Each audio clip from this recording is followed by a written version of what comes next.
नाज़रीन, आज आपको लेकर आया हूँ मुगलिया सल्तनत के चौथे चश्मो चराग शहनशाह जहांगीर के मकबरे पर।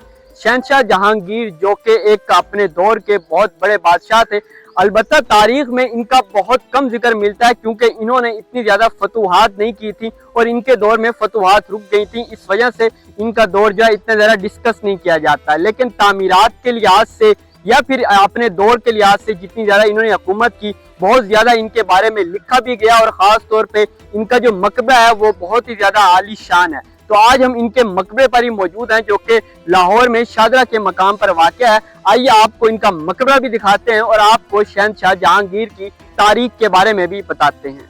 बड़े सगीर में ताज महल के बाद सबसे ज्यादा किसी जगह की शान शौकत है तो वो है मकबरा जहांगीर। मुगल बादशाह जहांगीर का असल नाम सलीम था, जो 1564 ईस्वी में शहनशाह अकबर के यहाँ राजपूत रानी मरियम के बतन से पैदा हुआ। 1605 में तख्त नशीन हुआ और करीबन 21.5 साल निहायत शान से हुकूमत। जहांगीर का मकबरा उसके बेटे शाहजहां ने बनवाया था। मकबरा जहांगीर को मुगलिया अहद में तामीर किए गए मकाबिर में एक अहम मकाम हासिल है। दरियाए रावी के दूसरे किनारे यानी शादरा की तरफ से लाहौर आए तो मुगलिया दौर की तामीरात में से मकबरा जहांगीर, मकबरा आसिफ जा और मलका नूर जहां का मकबरा नुमाया नजर आते हैं और इनका शुमार मुगलों की तामीर करदा हसीन यादगारों में होता है। शहनशाह अकबर के 3 बेटे थे। उनके जो पहले 2 बेटे थे उनकी जिंदगी में ही शराब नोशी की वजह से उनकी वफात हो गई, जबकि उनका तीसरा बेटा नूरुद्दीन जहांगीर ही उनका वली अहद बना और बाद में वही बादशाह बना।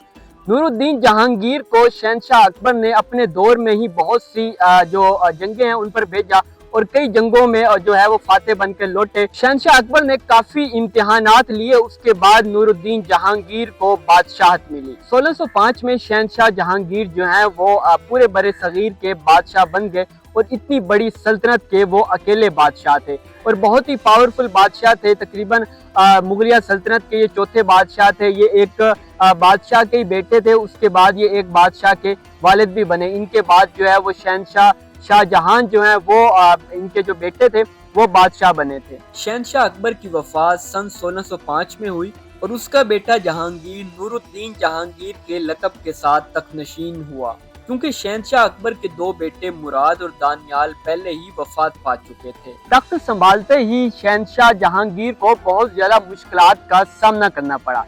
सबसे पहले जो दुश्मन बना वो उसका अपना सगा बेटा था। जी हाँ, मैं बात कर रहा हूँ खुसरो की। 1905 में शहनशाह जहांगीर ने तख्त संभाला और 1906 में उनके बेटे ने उनके खिलाफ बगावत कर दी और वो आगरे से पंजाब आ गया और पंजाब में उसने अपनी सल्तनत बनाना चाही। लेकिन शहनशाह जहांगीर ने अपने बेटे को शिकस्त दी और कहा जाता है कि शहनशाह जहांगीर ने अपने बेटे की ही आंखें निकलवा ली।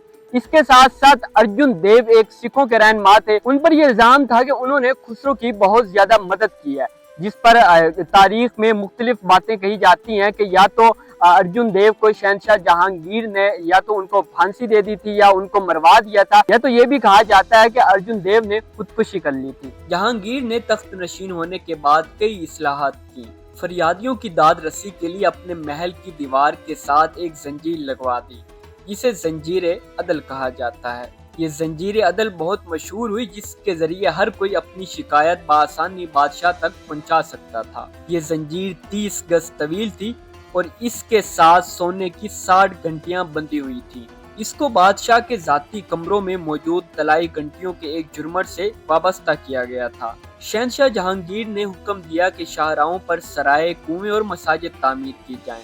शहनशाह जहांगीर को लाहौर से बहुत ज्यादा लगाव था, यही वजह है कि उसने लाहौर को दारुस सल्तनत बना लिया। सफर के दौरान जब शहनशाह जहांगीर की वफात हुई तो इन्होंने वफात से कबल लाहौर में दफन किए जाने की ख्वाहिश जाहिर की थी। चुनांचे उसे चहेती बेगम मलका नूर जहां के बाग दिलकुशा में दफन किया गया। शाहजहां ने मकबरे की तामीर पर 10 लाख रुपए खर्च किए थे और अखराजात के लिए जागीर मुकर्रर की थी। कुरान पाक पढ़ने के लिए हुफ़ाज़ मुकर्रर किए गए, जो बारी बारी हर वक्त मज़ार पर कुरान मजीद पढ़ा करते थे। ये सिलसिला सिखों के ओहदे हुकूमत में ख़त्म कर दिया गया। मकबरा जहांगीर की हदूद में मलका नूर जहां ने एक खूबसूरत मस्जिद भी तामीर करवाई थी। यहाँ नूर जहां ने काफ़ी अरसे रिहाइश भी इख्तियार की, इसलिए यहाँ रिहायशी इमारत भी तामीर की गई हैं। مقبرہ جہانگیر باغ دلکشا میں واقع ہے۔ باغ دلکشا نواب مہدی قاسم کی ملکیت تھا، جو اکبر بادشاہ کے قریبی ساتھیوں میں سے تھا۔ اس نے یہ باغ 1556 میں دریائے راوی کے پار بنوایا تھا۔ نواب مہدی خان کی کوئی اولاد نہیں تھی۔ جب مہر النساء بیگم ملکہ نور جہاں بنی تو اس نے اس کا نام باغ دلکشا رکھ دیا۔ اب لوگ باغ دلکشا کا نام بھول چکے ہیں اور اس ساری جگہ کو مقبرہ جہانگیر کہا جاتا ہے۔ مقبرہ جہانگیر کی تعمیر کا آغاز ملکہ نور جہاں نے کیا تھا اور شاہ جہاں نے اسے پایہ تکمیل تک پہنچایا۔ شہنشاہ جہانگیر کے مقبرے کی ساخت، تعمیر اور تاریخ کے بارے میں تو ہم نے آپ کو بتایا۔ اب بات کرتے ہیں ان کی زندگی کے بارے میں تھوڑا، کہ ان کی زندگی میں بہت زیادہ اختلافات بھی رہے، انہوں نے کچھ اچھے کام بھی کیے، کچھ برے کام بھی کیے۔ ان کا اچھا کام یہ تھا کہ انہوں نے ایک زنجیر عدل متعارف کروائی۔ اسی کے ساتھ ساتھ شہنشاہ جہانگیر کے بارے میں کہا جاتا ہے کہ یہ شراب نوشی جو ہے بہت زیادہ کرتے تھے اور اپنی عمر کے آخری دنوں میں یہ بہت زیادہ بیمار بھی رہتے تھے، جس کی وجہ سے ان کی وفات جو ہے وہ جلدی ہو گئی اور بہت جلدی یہ جو ہے اس دنیا سے رخصت ہو گیا۔ اور انہوں نے اپنی زندگی کے جو آخری ایام جو ہیں وہ کشمیر میں گزارے ہیں۔ جب یہ کشمیر میں تھے، محمد خان نے بغاوت کر دی، جو کہ ان کی فوج کا سپہ سالار تھا، اور وہاں پہ کئی عرصہ قید بھی رہے۔ اس کے بعد جو ہے یہ کشمیر سے جب واپسی آ رہے تھے تو ان کی رستے میں ایک مقام تھا، وہاں پہ ان کی وفات ہو گئی۔ اور اس وفات کے بعد چونکہ انہوں نے وصیت کی ہوئی تھی کہ ان کو لاہور میں دفن کیا جائے، تو لاہور میں یہ دلکشا باغ ہے جو کہ ان کی بیگم نور جہاں کی ملکیت تھا، اور وہاں پہ جو ہے ان کا مقبرہ بنایا گیا اور وہاں پہ ان کو جو ہے وہ دفن کیا گیا۔ ملکہ نور جہاں اور شہنشاہ جہانگیر کے مقبرے ایک ہی رقبے میں تھے، لیکن جب انگریزوں نے ان کے درمیان ریلوے لائن بچھائی تو مقبرہ جہانگیر اور مقبرہ نور جہاں کو ایک دوسرے سے جدا کر دیا گیا۔ مقبرہ جہانگیر کے چاروں کونوں پر خوبصورت مینار موجود ہیں۔ ہر مینار 100 فٹ بلند ہے اور اس کی 61 سیڑھیاں ہیں۔ مقبرے کی عمارت ایک مربع نما چبوترے پر ہے۔ قبر کا تعویذ سنگ مرمر کا ہے اور اس پر عقیق، نیلم، مرجان اور دیگر قیمتی پتھروں سے گلکاری کی گئی ہے۔ مزار کے چاروں جانب سنگ مرمر کی جالیاں لگی ہوئی ہیں، جو سخت گرم موسم میں بھی حال کو موسم کی حدت سے محفوظ رکھتی ہیں۔ مقبرے کا اندرونی فرش سنگ مرمر، سنگ موسیٰ اور سنگ ابری جیسے مختلف قیمتی پتھروں سے مزین ہے۔ تو آج کی اس ویڈیو میں ہم نے آپ کو شہنشاہ جہانگیر کی تاریخ کے بارے میں بتایا، ان کی وفات کیسے ہوئی، انہوں نے زندگی کیسے گزاری۔ اسی کے ساتھ ساتھ ان کا یہ جو عالی شان مقبرہ ہے، جو کہ آج بھی اسی شان و عظمت کے ساتھ جو ہے وہ برقرار ہے، اور آج بھی پوری دنیا سے سیاح یہاں پہ آتے ہیں، اس کا وزٹ کرتے ہیں، ہم نے آپ کو وہ دکھایا۔